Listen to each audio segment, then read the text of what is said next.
আজকে সব ঘোরাঘাড়াকে নিয়ে নদীর পাড় গেলাম। অবশ্য নদীটা আমার বাড়ির একদমই পাশে, 3টা জমির পর। সবাই মিলে নদীর পাড় গিয়ে দুষ্টামি করবো আর কিছু খাবো না, তা কি করে হয়। আর সাথে নিয়ে গেছিলাম একটা বড় সাইজের আম আর লবণ মরিচ, সাথে ছিল একটা ছুরি কাটার জন্য।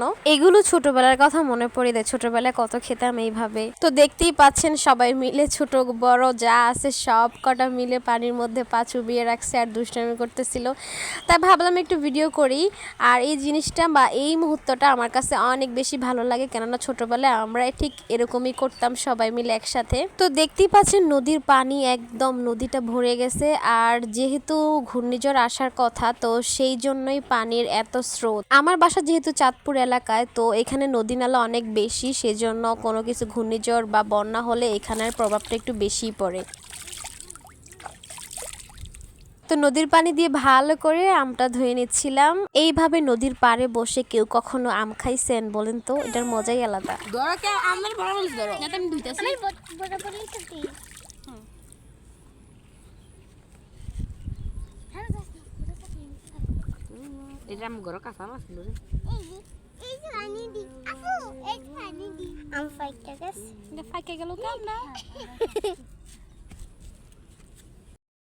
আমি যেহেতু ছোটদের সাথে বেশি চলাফেরা করি, সো আমার ভিডিও মেন একদম পিচ্ছিরাই হয়। বাসা থেকে নিয়ে আসলাম কাঁচা আম, আর এখানে এসে দেখি পাকা আম, একদম পুরাই মন ভেঙে গেল।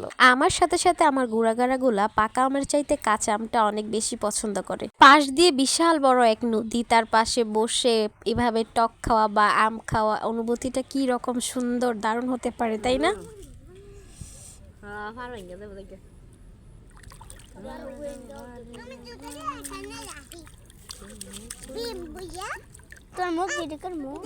বলতেছে আমার চেহারা ভিডিও করবে কিনা। যাই হোক, আপনারা ভাইবেন না যে একা একাই আম খেয়ে ফেলছি সব। আমি জাস্ট ভিডিওতে দেখানোর জন্য আমি খেলাম, আর সবাইকে অবশ্যই দেওয়া হয়েছে। আমাদের গাছের আম অনেক মিষ্টি কাঁচা হলো, কিন্তু এখন যেহেতু পেকে গেছে, এটা আর টক বলা যাবে না, একদম পুরাই মিষ্টি ছিল। তো লবণ মরিচগুলো শুধু শুধুই নেওয়া হয়েছে, একটু তেমন খাওয়া হয় নাই। আর যদি টক আম হইতো তাহলে তো কোনো কথাই ছিল না, এই লবণ মরিচ একটু বাড়িতে ফিরে আসতো না। ছোটবেলাটা আমাকে খুব কাঁদায়। আসল কথা হচ্ছে ছোটবেলায় আমরা সবাই একসাথে ছিলাম, এখন অবশ্য আমাদের সাথে কেউই আমরা সাথে নাই। এক একজনে এক এক জায়গায় থাকে, বা হয়তো বছরে 2-1 জনের সাথে দেখা হয়, সবার সাথে একবারে কখনোই দেখা হয় না।